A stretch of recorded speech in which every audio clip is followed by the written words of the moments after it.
विवाह संपन्न होने के पश्चात सीता जी माता सुनैना के पास आकर बैठ गई।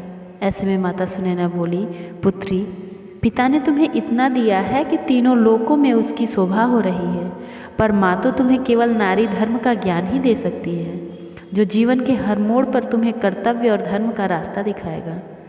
सर्वप्रथम यह याद रखना कि स्त्री के लिए पति से बड़ा कोई भगवान नहीं होता। उसे अपने पति को छोड़कर किसी साधु महात्मा एवं देवता की पूजा की आवश्यकता नहीं होती। स्त्री को परम कर्तव्य है एक ही है कि वह अपना स्वार्थ त्याग कर केवल वही काम करे जिससे उसके पति का कल्याण हो। यही उसकी पूजा और तपस्या है। शास्त्र में नारी के लिए पति की सेवा के अतिरिक्त और किसी की तपस्या का विधान नहीं है। जो स्त्री मन, वचन और कर्म से पूर्ण पतिव्रता होती है, उसको अन्य किसी के आशीर्वाद की आवश्यकता नहीं होती है। नीति शास्त्र भी कहता है कि राजा और पति का रुख देखकर बात करनी चाहिए। गलत समय पर सही बात कहना भी हितकर नहीं होता है। बेटी, एक बात हमेशा याद रखना कि तुम्हारे किसी भी आचरण से तुम्हारे माता पिता की लाज और ससुराल की यश कीर्ति को कभी भी धक्का न लगे। आखिरी चीज़ यह है कि बेटी को विवाह के पश्चात ससुराल को ही अपना घर समझना चाहिए। माता सुनैना बहुत प्रकार से देवी सीता को बार बार समझा रही थी। उसी समय श्री रामचंद्र जी महल के रनिवास में आकर और हाथ जोड़कर माता सुनैना से बोले, माता, महाराज अयोध्यापुरी चलना चाहते हैं। उन्होंने हमें विदा लेने के लिए आपके पास भेजा है। हे माता, प्रसन्न मन से हमें अनुमति दीजिए। अपना ही बालक जानकर हम पर सदा स्नेह बनाए रखिएगा। श्री राम जी के इन वचनों को सुनते ही महारानी सुनैना उदास हो गई, लेकिन प्रेमवश कुछ बोल नहीं सकी। उन्होंने सब बेटियों को अपने हृदय से लगा लिया और उनके पतियों को सौंपकर सभी से बार बार विनती की। महारानी सुनैना ने देवी सीता को श्री रामचंद्र जी को सौंपते हुए हाथ जोड़कर बार बार कहा, हे तात, हे सुजान, मैं आज से आपको और सीता को भिन्न नहीं देख रही हूँ।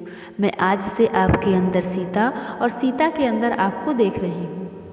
आपको सबका हाल मालूम है, परिवार का, पूर्ववासियों का। मुझको और महाराज को सीता प्राणों के समान प्रिय हैं। हे राम जी, आप भक्तों के गुणों को ग्रहण करने वाले हैं, दोषों को नाश करने वाले हैं और दया के धाम हैं।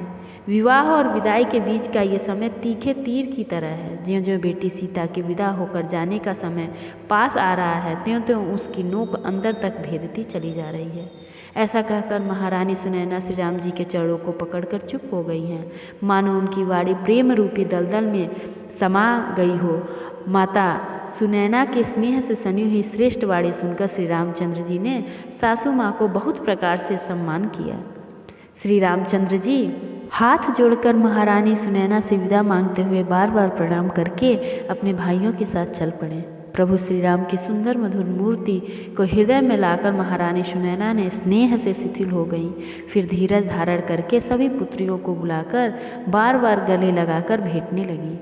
पुत्रियों से बार बार मिलती हुई माता सुनैना को उनकी सभी सखियों ने न चाहते हुए भी अलग कर दिया, जैसे हाल की ब्याई हुई गाय को कोई उसकी बछिया से अलग कर दे। देवी जानकी ने बहुत सारे तोते और मैना को पाल पोसकर बड़ा किया था और सोने के पिंजरों में रखकर पढ़ाया था। वे भी व्याकुल होकर कहने लगे, वैदेही कहाँ है, वैदेही कहाँ है।